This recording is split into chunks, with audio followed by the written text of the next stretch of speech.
So, if you guys didn't notice, this is broken apart into 3 parts just because I feel like it'll be easier if you don't understand one certain concept to go back to the video of that concept.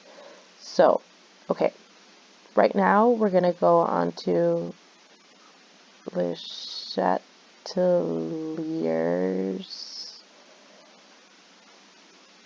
principle, which essentially what Le Chatelier's principle is that, as I stated before, things in nature like to be at equilibrium, at homeostasis. You know, like things kind of go red flag if they're not. So what Le Chatelier is stating is that if there's ever a change in this equilibrium because of some unforeseen stressor or stimuli outside in nature for this, like for a reaction that's happening, it's going to want to go back to equilibrium.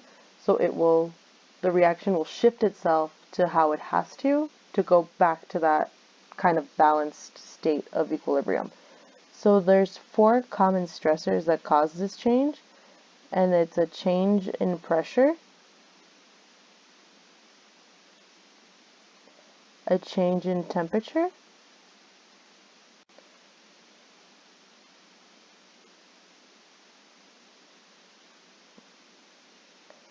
a change in concentration,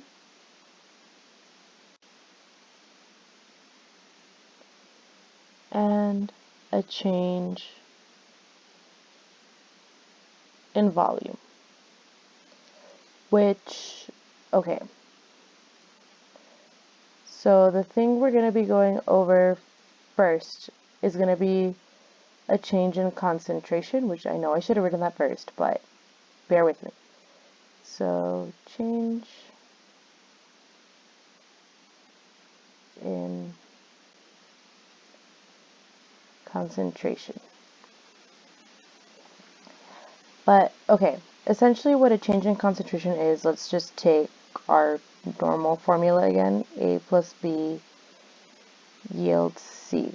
So take, for instance, if in this formula I increased the amount of B, let's say I doubled it, then that means that we have a lot more of our reactants now than we did our products initially.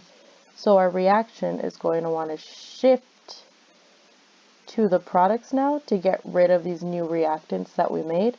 So the whole thing would shift to the right. And that's essentially what a change in concentration means.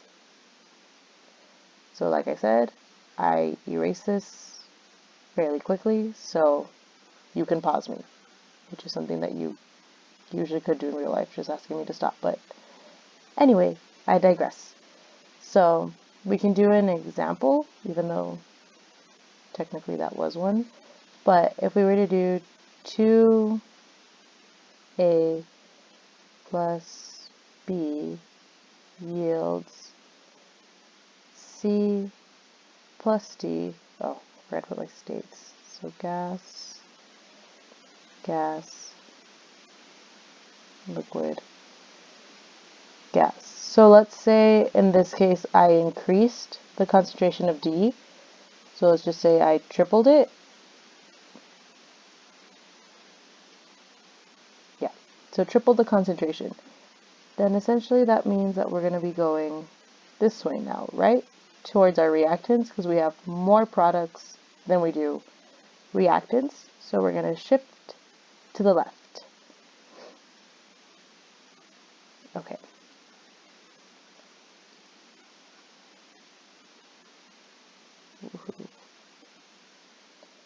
So then that same thing, just because I'm pretty sure you're going to have to encounter this in your homework, let's say that now the concentration of C has been halved. Which way would our reaction go? See, normally because our concentration has been lessened here, then that would mean that we would shift to our products, even though we're changing our products, because we're getting rid of them, we have to make more of them, so we would stay in that same side, so we would shift towards the product. However, since C, if you guys remember, we don't count condensed states of things for equilibrium, right? So C right here, it's a liquid. So that means that it's a condensed state, so there would be no shift in our equilibrium because it's a condensed state, like we said. In our K and Q expressions, liquids and solids turn into one. It's the same thing with Le Chateliers. Liquids and solids are just one. They don't matter what we do to them because they just don't matter in the grand scheme of things when we're calculating equilibrium. So that's not my eraser, my bad. So that's pretty much it for a change in concentration. So then